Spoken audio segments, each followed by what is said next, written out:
sabia que o governo brasileiro está monitorando onde você dorme em tempo real? Eu estou falando da portaria do Ministério do Turismo, que passou completamente despercebida pela maioria das pessoas e que, na minha avaliação, representa um dos ataques mais sérios à privacidade individual já vistos no Brasil nos últimos anos. Eu estou falando da portaria do Ministério do Turismo, número 41, de 14 de novembro de 2025, que não deixa nada a dever para nenhum regime comunista pelo mundo. Essa portaria ela estava prevista para entrar em vigor 90 dias após a sua publicação. Mas o próprio Ministério, talvez pressionado pelas críticas, prorrogou esse prazo. A data atual para ela entrar em vigor é dia 20 de abril próximo, dia 20 de abril de 2026. Ou seja, a gente tem muito pouco tempo para derrubar essa patifaria comunista. Tá? O momento é agora. E eu vou começar explicando o que essa portaria faz em termos práticos. Ela institui a chamada Ficha Nacional de Registro de Hóspedes Digital, que é a FNRH Digital, uma plataforma eletrônica que é operada pelo Ministério do Turismo em parceria com o SERPRO. Todo hotel, pousada, hostel, apart-hotel, qualquer outro meio de hospedagem do país vai ser obrigado a registrar nessa plataforma em tempo real os dados de cada hóspede que entrar no estabelecimento. E quando eu digo dados, eu não estou falando de nome, cidade de origem, não. Eu estou falando de nome completo. Ele vai saber quem é você, data de nascimento, nacionalidade, sexo, número de documento de identificação, CPF, passaporte, endereço residencial completo, incluindo logradouro, bairro, cidade, estado, CEP, telefone, e-mail, motivo da viagem, cidade de origem imediata de onde você está indo, próximo destino, meio de transporte utilizado e até a placa do seu carro. Tudo isso alimentado em tempo real, numa base de dados centralizada do governo federal. O Estado, a partir do dia 20 de abril, vai saber em tempo real onde cada cidadão brasileiro e cada turista estrangeiro está dormindo em todo o território nacional. É gostoso, né? Vocês não acham? Bom, vamos agora ao primeiro problema jurídico, que é a violação ao direito à intimidade e à privacidade. A Constituição Federal de 88, no seu artigo 5º, inciso 10, é absolutamente clara. São invioláveis a intimidade, a vida privada, a honra e a imagem das pessoas. Esse não é um direito de segunda categoria, é um direito fundamental, é uma das pedras angulares do Estado Democrático de Direito. Onde uma pessoa dorme é dado eminentemente privado. É uma informação que diz respeito à sua esfera mais íntima de vida, seus deslocamentos, seus relacionamentos, seus hábitos, suas rotinas. Inclusive o direito de você estar e permanecer anônimo. Quando o Estado exige que essa informação seja entregue por meio eletrônico a ele, em tempo real, por meio de uma base de dados centralizada, ele está violando, assim, de uma forma direta e grosseira, esse seu direito fundamental à intimidade. E não adianta o Ministério do Turismo alegar que os dados vão ser protegidos. Pera lá, qual é? O problema não é apenas esse risco de vazamento, que é real, claro, porque nenhum sistema ele é inviolável. O problema é estrutural. O simples fato do Estado coletar e centralizar essa informação já é em si mesmo uma violação à privacidade. O cidadão tem o direito de se locomover pelo território nacional e de se hospedar onde ele bem entender, sem ter que prestar satisfação ao governo federal sobre onde ele está dormindo. E tem também um grave problema de sigilo profissional. Os meios de hospedagem, eles têm, por sua natureza, uma relação de confiança com os hóspedes. Hotéis, pousadas, congêneres, enfim, guardam informações sobre os seus clientes com a mesma discrição com que qualquer prestador de serviços de confiança trata os dados de quem o contrata. Essa discrição não é mero costume, ela tem fundamento legal e ético. A portaria, ao obrigar os estabelecimentos a transmitir dados detalhados dos hóspedes ao governo federal, transforma os hotéis em agentes involuntários de vigilância estatal.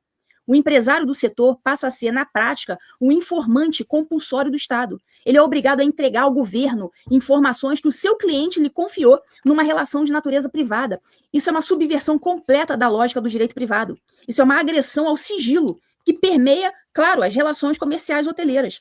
Mas há um problema igualmente fundamental que antecede todos os outros, que é a questão da legalidade. No Brasil, vigora o princípio da legalidade administrativa. Está lá no artigo 37 da Constituição. A administração pública ela só pode fazer aquilo que a lei expressamente autoriza. Uma portaria ministerial não é lei, é um ato administrativo infralegal. Ela pode regulamentar o que a lei autoriza, mas não pode ir além do que a lei permite, e muito menos pode criar obrigações que a lei não previu. Qual é a lei que supostamente fundamenta essa portaria? É a lei número 11.771 de 2008, a Lei do Turismo. E o que diz o artigo 26 dessa lei? Vejam só, ele autoriza o governo a coletar dados dos hóspedes para fins estatísticos são dados genéricos, dados de perfil, dados quantitativos, né, para subsidiar as políticas públicas do turismo. É só para fazer estatística de turismo, não é para pegar o nome de ninguém, saber onde aquela pessoa específica estava, dormindo, com quem, não é isso. A lei fala de dados estatísticos só, dados genéricos. Isso é completamente diferente de você exigir nome completo, endereço residencial, número de documentos, e-mail, telefone, placa do veículo, origem, destino de cada viagem, de cada pessoa, em cada hospedagem em tempo real. Tudo isso numa base de dados centralizada do governo federal. Isso é um absurdo. A lei autorizou a coleta de estatísticas de turismo. Essa portaria criou um sistema de vigilância individual. São coisas radicalmente distintas.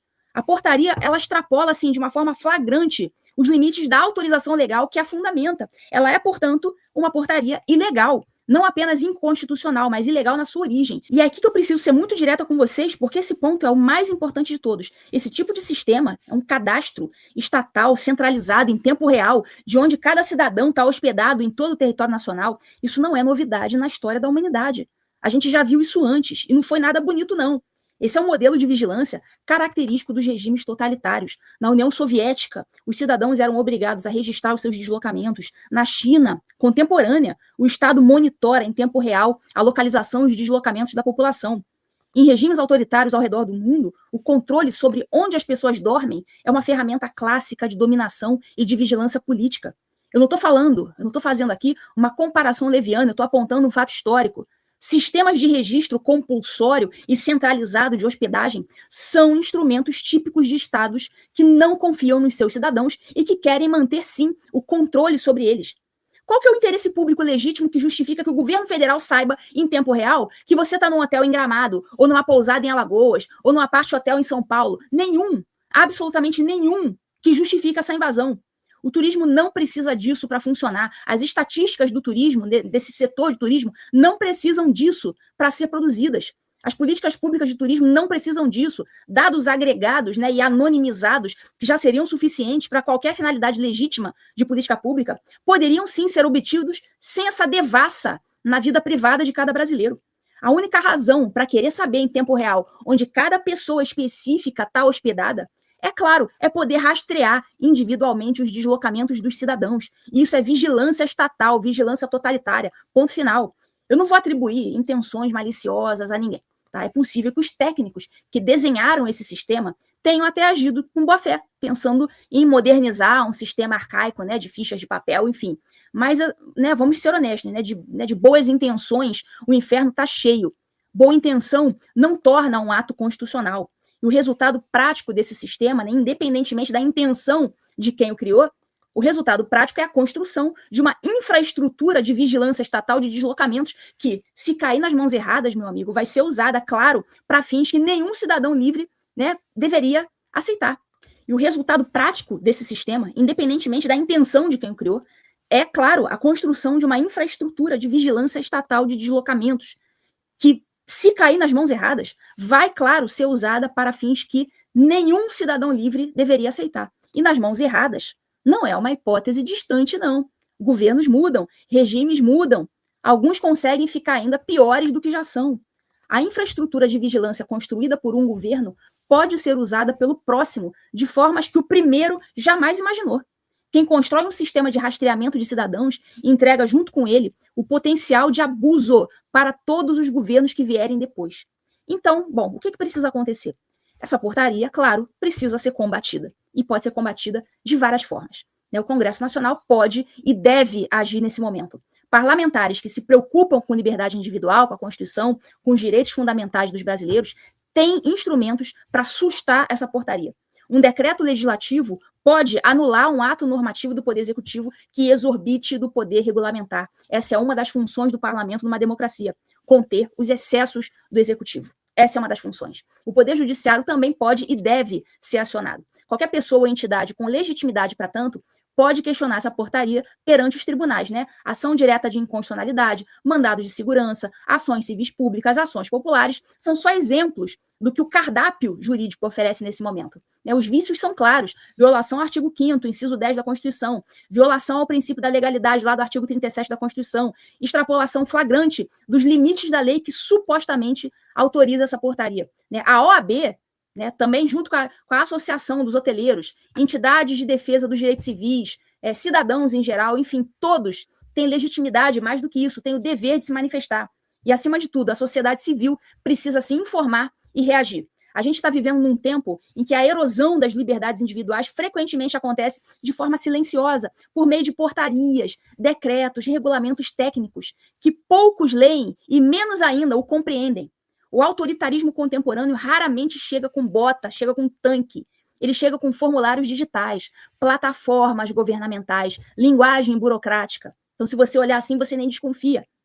Está tudo ali nas entrelinhas. Então, cabe a cada um de nós prestar atenção, questionar, não aceitar passivamente que o Estado avance sobre a nossa vida privada sob o pretexto de modernização, eficiência, política pública. Isso é papo para boi dormir. Liberdade não se preserva mediante inércia. Ela precisa ser defendida todos os dias por pessoas dispostas a dizer, até aqui só, parou, não mais. Bom, se esse conteúdo foi útil para você, compartilha. Esse assunto precisa chegar ao maior número possível de pessoas antes de 20 de abril de 2026. Obrigada por assistir e até o próximo vídeo.